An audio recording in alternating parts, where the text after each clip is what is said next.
Hey, Thrive Loud fans, Lou Diamond here.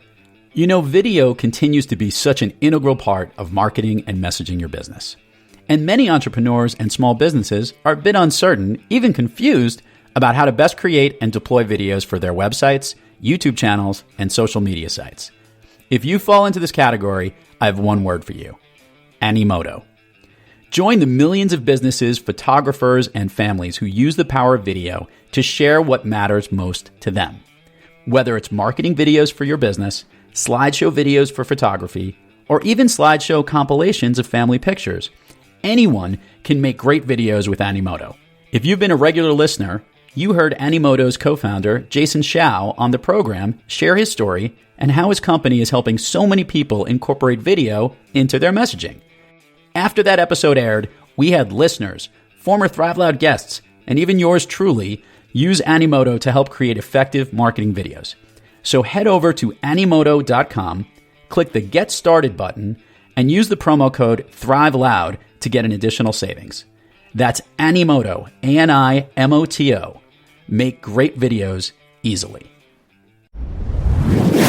You're probably thinking, my boyfriend said this was a superhero movie, but that guy in the red suit just turned that other guy into a fucking kebab.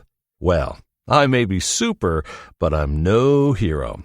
And yeah, technically this is a murder, but some of the best love stories start with a murder. And that's exactly what this is. Thrive Loud with Lou Diamond. And to tell it right, I gotta take you back long before Lou squeezed his ass into red spandex. Get ready to Thrive Loud with Lou Diamond.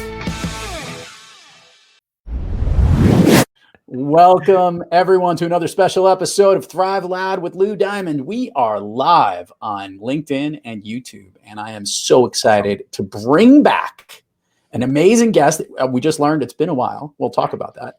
He is a TEDx speaker, host of the incredibly popular The Self-Employed Life podcast. This is a guy that's never worked for anybody else. He's always working for himself. He's the author of LINGO, and his latest book coming out in early May 4th. The Self-Employed Life, Business, and Personal Development Strategies that create sustainable success. For those of you watching here, you already see him. For those of you listening, I bring you Jeffrey Shaw. Jeffrey, how are you today? I'm great, Lou. Always the better for being with you. Jeffrey, this is cool because we just talked about it before we went live. You were on Thrive Loud. Probably, we recorded this almost 3 years to the date, because your episode came out in May of 2018. It seems like that, and it also seems like a really long time too. Yeah, it's crazy. Well, and it would have been for my previous book, LINGO, and that'll be 3 years at the end of this month. So yeah, I don't know where the time goes. Okay, so let's catch everybody up on what you've been working on. Before we talk about the book, I actually want to catch up a little bit. How are you feeling? How is this lovely pandemic been in your world and your business? You know, our listeners love to hear from great thought leaders and adaptive people like yourself. So what was this last year like? Yeah, well, you know, the advantage of having been in business for 36 years now. Of course, I started really, really young. No, I was 20. You know, I'll admit my age. Do the math. That's my age. The advantage is this is like my third rodeo of a crisis, right? 9/11, the Great Recession, and now this one. So I had a very different state of mind. I had learned so many lessons from the previous two crises that I didn't let this one unnerve me, because what I know is we always get on the other side.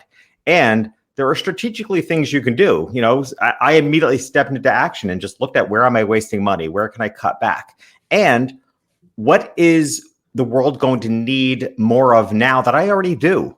You know, we talked to a lot of businesses last year. The big conversation last year was pivoting, which actually drove me crazy. I'm with you. Right? It was too overdone. It's too overdone. It's too much of a sharp turn for 99% of businesses. 99% of businesses have in their business exactly what they need. It's either look for the services or product that people want more of now, or there's probably a client base you already have that is better positioned now, because on every time there's somebody losing, there's somebody winning, right? In the Great Recession, you know, as a photographer, I worked with the wealthiest people in the country, and they were the ones that were tanked.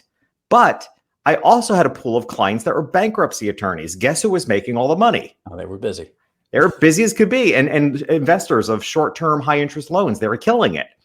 So within every business, I don't think you have to make a sharp left turn pivot. I think you just have to dig deeper. So for me, I've coined 2020 after a term I saw in a video on YouTube. And if anybody has not seen this video, you've got to see it. It's called the Great Realization.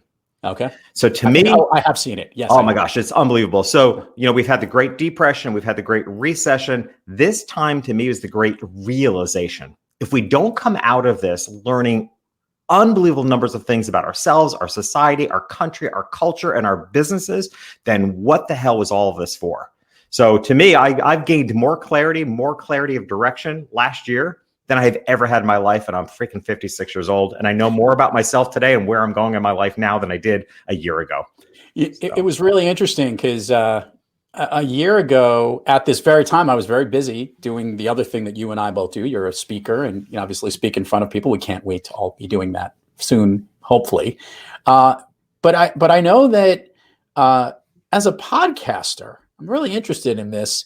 I would love to hear from putting you on the other side of the mic, some of the observations that you observed in a lot of your interviews and your content, all the stuff that you do, right? Mm-hmm. Guest host, things that you heard from a year ago to now that have really kind of affected not only your self-realization, but also maybe some other things that other people were doing that really were insightful. Yeah, I hardly know of a speaker, and you're right. I mean, yes, we look forward to get back on stages. But I hardly know of a speaker who didn't also have the realization they liked being home more than they thought. Right. So, I think the word moving forward is going to be hybrid. We're hearing it a lot now. Everything in the world is going to be a hybrid. There's going to be hybrid workforces, some at home, some in the office. What I love about this is it finds a place for everybody because some people love being in the office. Some people thrive better at home. Some people thrive better on stage. Some people thrive better in virtual. I like both, but I'll tell you what, my sweet spot is virtual. I'm a 36-year photographer. Like as soon as virtual happened, I pulled out my DSR. I was playing with depth of field and I blew people away. People are like, what the hell are you doing? Now people have kind of caught up and there's many ways of doing it. But I was like, okay, if there's ever a time for me to shine as a speaker in this virtual world, now is it. And even just being a photographer, I know how to work with a lens. Like it doesn't freak out to me. Like to me, I'm connecting right now with all your audience on LinkedIn and Facebook. Like I know how to look into a lens. I've been instructing other people to do it for 36 years. I know how to look into a lens and imagine there are people there. It's so funny, by the way, you mentioned it. We've had a lot of people, and we talked about the art of looking right where I'm looking right now for the listeners. Getting yourself centered in the camera, getting in the right lighting, all that stuff. I think people didn't realize how much work goes behind the camera that you actually were an expert on from the very beginning, right? That was like you were on a fast track as it related to virtual presenting. Yeah, and it had a lot to do with communication. I mean, it's one thing to know the technical stuff because I haven't had any more fun than anybody else being the AV guy that I would have never been before. Like now I'm dealing with the technology that's failing and Ecamm and StreamYard and all this technology. So I haven't had any more fun with that than anybody else has had. But I do know communication when there are barriers, if you will, being a camera, right? How do you bring more out of somebody, through the lens? And if you don't mind me name dropping here for a moment, I learned one of the most powerful lessons both as a photographer and in communication and branding, of all things, from Oprah Winfrey. Now, the story behind that is that I had the good fortune of my photographs being used on Oprah because of a guest she had. I personally wasn't on Oprah, but my photographs were. Go figure, right? I guess I wasn't camera ready, but my photographs were. I would take that. I would take that as a win. But I struck a deal with them. They don't have to pay you because it's Oprah. Right. Like, who's going to say, no, I want money? So they don't pay. But I did strike a deal for them to fly me and my mother because who else are you going to take but your mom, right? So I took my mother and I went out to Chicago for the whole film and got to spend some time with Oprah. And I'll tell you what, she is exactly what you expect her to be, and that she is just connected and energetic and fantastic. But when that camera goes on, I had never in my life seen someone so intense with such a death stare in my life. So after the taping, I asked her about it and said, Oprah, I'm a photographer. I've never seen anybody stare into a lens with such force that it's actually scary the way you do. And she said, and Lou, everybody needs to take this in. Think about this both in communication, virtual world, and in brand messaging. Yep. She said to me, the way I look at it, my message has a long ways to go. It has to get through a camera lens into a computer chip, through a processor, and out someone's living room. If I don't hit it hard, it's not going to get through. That's awesome. And that's so true, because this Right? connecting through these screens has been challenging, and not everybody has that stare of laser stare of Oprah. Yeah. So now as a brand message consultant, I live with that same philosophy. It's like, that's it. That is our challenge as businesses. We have to hit it hard. Our message, our brand message, the message, how we want to change the world, has a long ways to go. Maybe even longer today now, because it's virtual. We have to hit it hard. Speaking about hitting it hard, a lot of people last year decided to use a lot of this realization time to write. And that is something you did. Yeah. Share with the listeners here or everything about the self-employed life. Are we talking about is it autobiographical? Is it lessons that you can learn? Is it entrepreneurial? You have that incredible gift of connecting to customers, and you've translated your career in photography into a message. Yeah. What's the new message that's coming down the pike? Yeah. So, and I will say, at the beginning of 2020, it wasn't the book I was writing. Right. So I was actually writing another book, and the second to last keynote I gave was a pretty life-changing for me. So I got off the stage, and it was an experimental keynote, if you will. I had never done this particular keynote before. And I got off the stage, and I was so moved by my own talk. I was like, this is exactly what I want to, right? Because what the difference was is that I like to give people a lot of value in all my work by teaching them business strategies. To be honest with you, Lou, I've held myself back a little bit over the last few years in who I am as a coach, right? I've been coaching since 2009. I've got over 1,000 hours of training. And coaching's got a bit of a bad rap over the years, and I kind of pulled back because I wanted to be taken serious, and I didn't want to be called too woo-woo. Mm-hmm. But this talk I gave is called Life is an Everything Bagel. And it was both inspirational and strategic. And I got off the stage, and I called my editor and said, I'm writing the wrong book. So we started down the path of writing a book around this content, and then the pandemic hit. And I just got insanely concerned for self-employed business owners who I assumed were going to be overlooked in any financial help the government might offer. They didn't because of the PPP, but that was the first time in history that had ever happened. So through my concern, I started writing this book. And the reason it's called The Self-Employed Life is that it is literally the first book that is the realistic view for self-employed business owners. If you go to Amazon and you search for books for self-employed, you're going to get books about taxation and maybe how to make six figures when you're self-employed. Nothing that actually looks like our life. I've lived this life since I was 14, selling eggs door to door, and I've never had a job. So this book focuses on what I introduce as the self-employed ecosystem, which is what I know self-employed and small business owners need to succeed. The ecosystem consists of personal development, your mindsets, how do you grow? Because here's the thing. The book is based on a quote, my favorite quote, I've lived by this quote for years, by Jim Rohn, which is your level of success rarely exceeds your level of personal development. Okay. So it's all about capacity to me. When I want more success, I increase my capacity of my own personal growth, I have to raise up my limited belief system, get the ceiling raised. I have to increase my capacity of knowledge, right? So it's all about capacity. And that's what personal development is. It's growth. You have to increase the capacity for which the success you're worthy of will rise to meet that level of success. And then you do it over and over again for the rest of your life. And that's how you get more successful. I like that. I like it. Yeah. Very spot on. Fun process, doing the quick spin to shift the direction of the book in that way, or was it easier? Probably. This book flowed out of me. In fact, it flowed out of me so much it was actually a really hard book to edit because it was just a flow. It didn't have as strict of an outline. And then of course for me, the fun part, because I do enjoy that, and the most meat of the book is the business strategy section. Right. It is so meaty. My intention, I have a very clear goal with this book. This is not a book I want you to put on a shelf. You're going to read this book. You're going to keep it out. You're going to go back to it over and over again. There's a workbook that goes with it. I wanted to create a classic resource. People have described it as the Bible for self-employed people.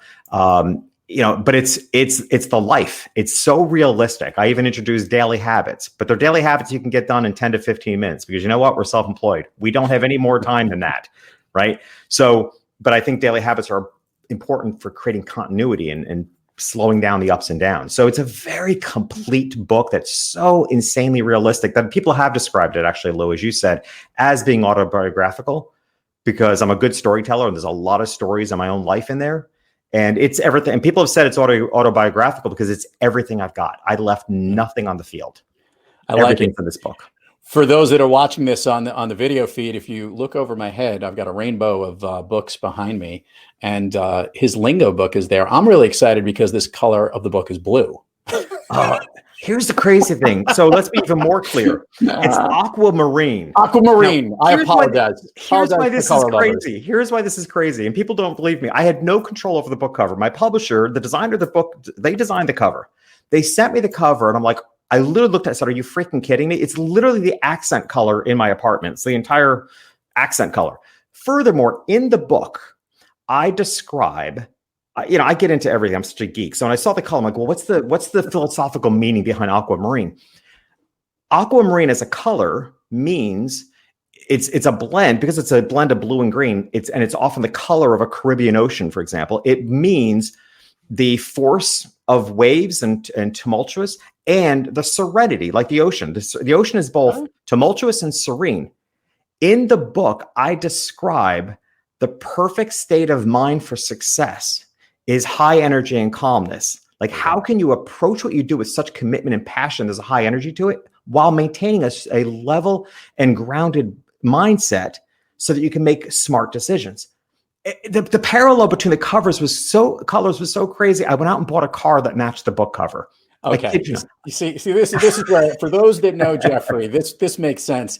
First of all, he's described the book. He's described who he is. He also has picked a color. He's got one of the bluest eyes you'll ever run across. And he lives in Miami, which is like aquamarine and like the sports teams. I know. So I went out and bought. So one day I was walking and this Mini Cooper drives by me in the exact color of my book. So I tracked it down and I bought a Mini Cooper that's the exact color of the cover of my book, just because. Yeah, just because. I look forward to 3 years from now to seeing what's next, and hopefully it'll be a house color that you adapt. I'm going to go down a different avenue that I normally do with guests, because you've been here before, Jeff. I want to understand the big takeaway. Sometimes it's hard when you came in with a great cause, because there's so many people that needed the messages that you had, and these young and people with their own businesses. And it is true, they will still be suffering as we come out of the pandemic and vaccines are deployed and things start to ease up. We still have a lot of making up to do. For the listener and for the future reader of the book, what's the big takeaway you want them to have after you've gone through and it's come out on the shelves? What's that takeaway? Oh, gosh, it's fine. I thought you were going a different direction. I thought what's the big takeaway for like where we are right now? And I guess they're kind of one and the same. Okay. So the big takeaway of the book is, and I literally start the book off this way, because I have asked self-employed business owners for years why they became self-employed, and everybody has the same answer. It's some version of, I wanted control.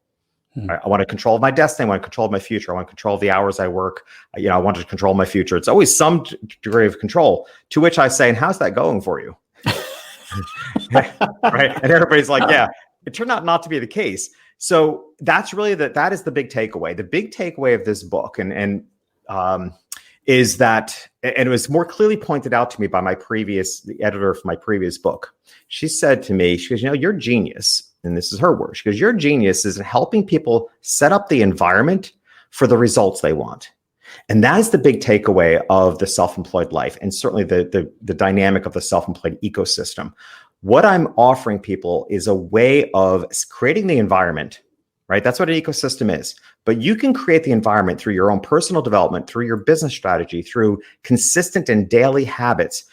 You can do all that you can do, all that you can possibly do to create the environment for what you want to have happen. It's not woo-woo entirely. It's not sitting back. It's not manifesting. It's not hoping and it's not shoot and spray. It is as much control as you can have to create the environment for which then you just have to accept the circumstances. Yeah. Right. And that to me is all the power. The control we're seeking is not outside of us. The control we're seeking is get a hold of the control of the environment And I can almost guarantee you, if you take control of the environment, what you want to have happen is going to happen. And if it doesn't, you can reason that it didn't happen, but you did all that you can. I like that. And I think it's really true. I mean, that's always been the big joke, that when it really hit hard in March and April last year, Jeffrey, I was listening to people say, I feel like I don't have any understanding, or the future is so uncertain. I mean, the future's always been so uncertain. Yeah. It's shaping your own business, your own plan, your own direction in a way that isn't really, you can't control everything, but you can control certain aspects of what you do to get yourself on that path. And I think someone who's been doing this from so many different businesses entrepreneurially may see more of that than others that are, have had different parts of that in their career, working for others and taking on this direction. Yeah, correct. It's one of the things I like best in the book, as far as one of the chapters and the sections in the book, is what I call a business model of multiples, because I've always been a proponent of multiple income streams. The irony is, and I'm the first to admit, as a photographer, I had one of the most niche businesses you can possibly have, right? I photographed families in color for rich people. Like, I literally had a niche for the rich. Like, it was just, it doesn't get any more niche. But that was fine in the 80s and 90s. But I also saw how that was going to evolve and change. And it's not such a smart business model today, or at least redefine it. So I start with helping people redefine what niche means. Really, today, in today's world, I believe what niche means is to know what your area of expertise is with absolute clarity and having a clear way to communicate it. When you know your area of expertise, for which there are probably multiple audiences and multiple ways you can get that out in the world. So now you have a business model of multiples. In the book, the way I describe this, and we actually provide a diagram, I look at it as a switchboard of levers. Okay. Imagine the control. And I generally suggest about 7 income streams. That seems to be the sweet spot I see amongst most businesses, right? Imagine standing before a switchboard with these massive 7 levers. And when something comes along in life, as it always will, you get to decide which lever gets ramped up and which one gets pulled down. Like it. And when the pandemic hit, I immediately turned to my brand message consultant lever, because I'm like, you know what? Everybody's going to need to figure out how to rebrand their business right now, companies and small businesses. So I ramped that level up and did double last year the business I did in that category, that income stream, that I did the year before. Yeah. Right. But to your point earlier, the speaking lever, that practically left the building. Right. Or got shut down. It got stuck down at, although it's interesting, I'll tell you, because I did a tremendous amount of speaking virtually. Yeah, I say that jokingly, but right. Yeah. And to your hybrid component, if there's a hybrid of it, the consulting and the speaking component became a blended source of a lot of people, in the sense that they maybe were introduced and work virtually. I do a lot of work with companies and in companies, and that led to more work in that space. And I'm sure that's the same in the way that you communicate as well. I actually, to your point, and I said it in jest, but to your point, my income was actually higher as a speaker in 2020 than it was in 2019.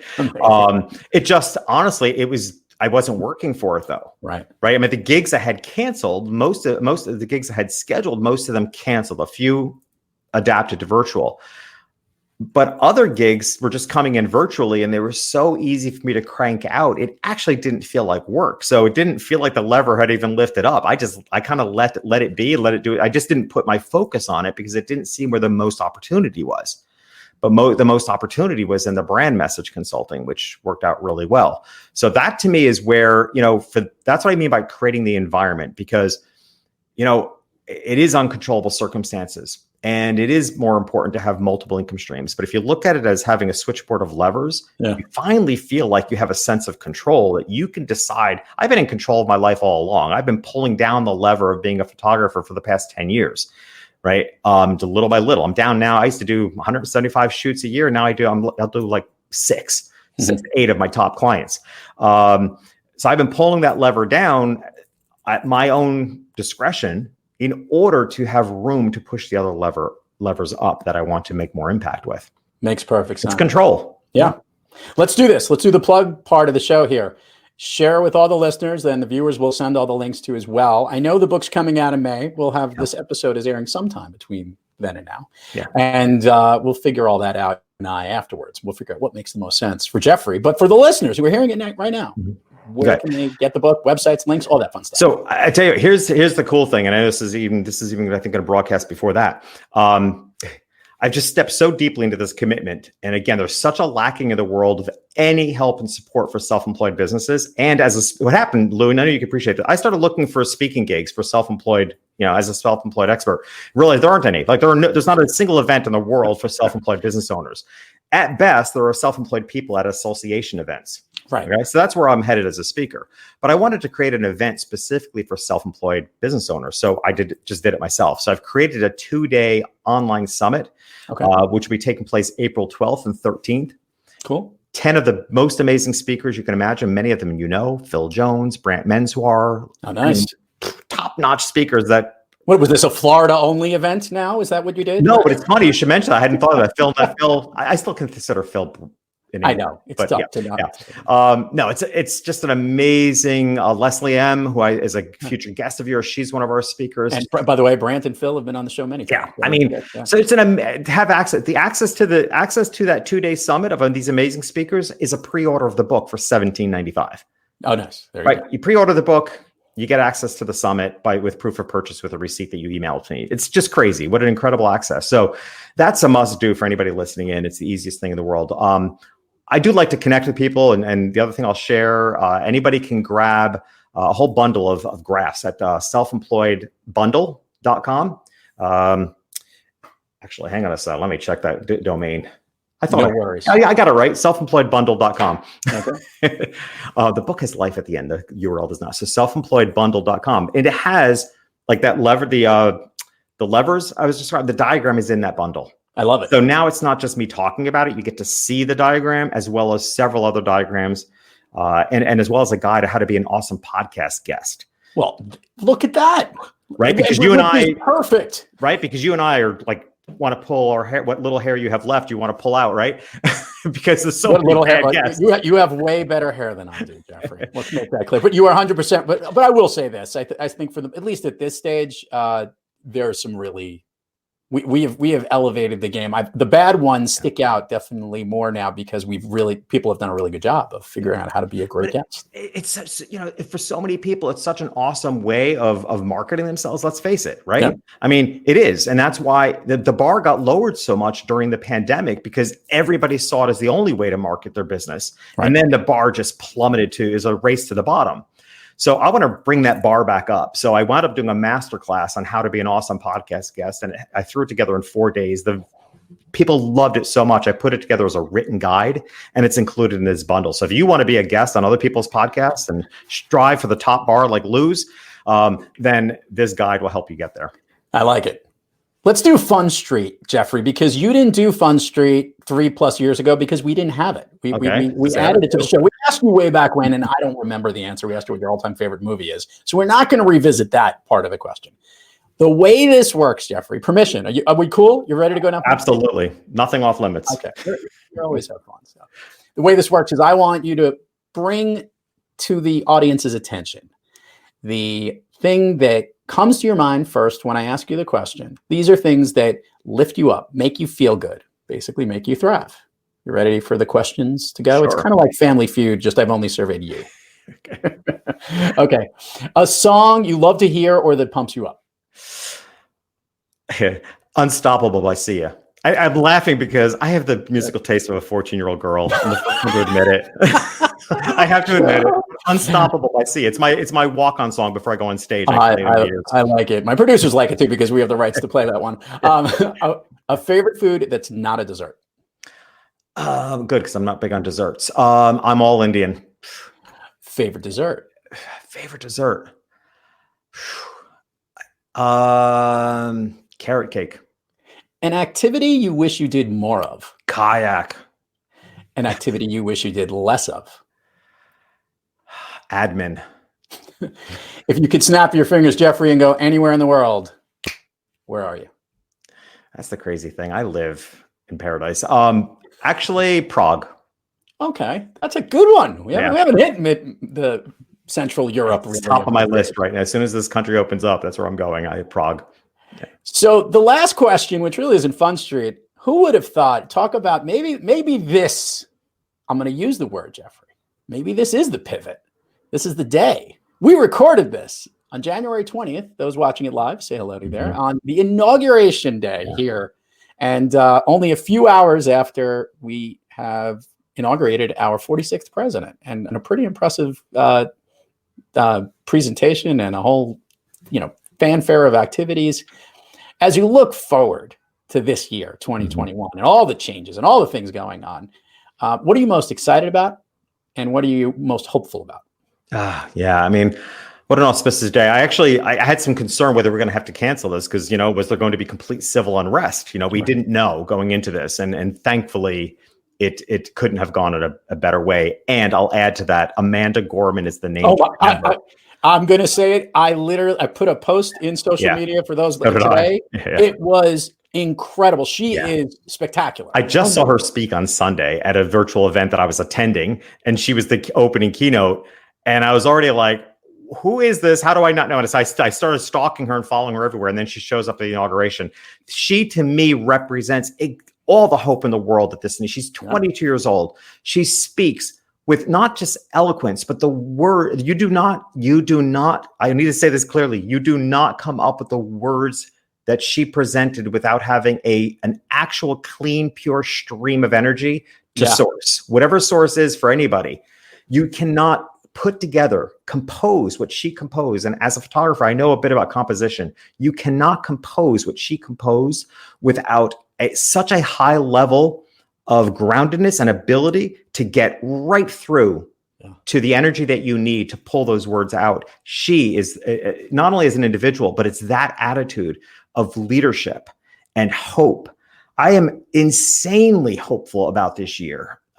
Insanely, because on the other side of a trying time is just unbelievable opportunity. And it is the great realization. I more than anything, what I want for people now is to build their businesses and and create the lives they most want. Yeah. That's why I wrote my book too. And I put that in the book. It's like every decision I have ever made in business has been based on how I want to live. And I want people not just have successful businesses, but to truly have the self-employed life, the life that they want to live. I love it. I can't think of a better way to end the show. Although I will say, let's bring back and connect all the dots here. If you heard some of the commentary, some of, I believe, the earrings that Andrea was wearing today were provided to her by Oprah after that whole thing. Yeah, Oprah was very much involved in Maya Angelou's presentation when Maya spoke at Clinton's inauguration. And today we just got for those who haven't heard it, go listen to her poem. It's incredible. Really is. It is. Yeah, it's really it is. Yeah. On that note, Jeffrey, truly a pleasure. The Self-Employed Life, the podcast, the book, you got it all going on. The Aquamarine, everyone take a look for it. Your event in April, great to bring you back here. Great to catch up with you again, man. This was a ton of fun. Thank you for coming on Thrive Loud. Thank you, Lou. I appreciate you. And to all our listeners, viewers, and everybody out there, keep thriving onward and upward. And remember, be brief, be bright, be gone. You've been listening to Thrive Loud with your host, Lou Diamond. Head on over to Spotify, Good Pods, or wherever you get your podcasts, and subscribe and listen to all of our incredible episodes. Follow Lou at Thrive Loud everywhere on social media, and head on over to thriveloud.com to connect directly to Lou and learn how you and your business can thrive loud too. Thanks for listening.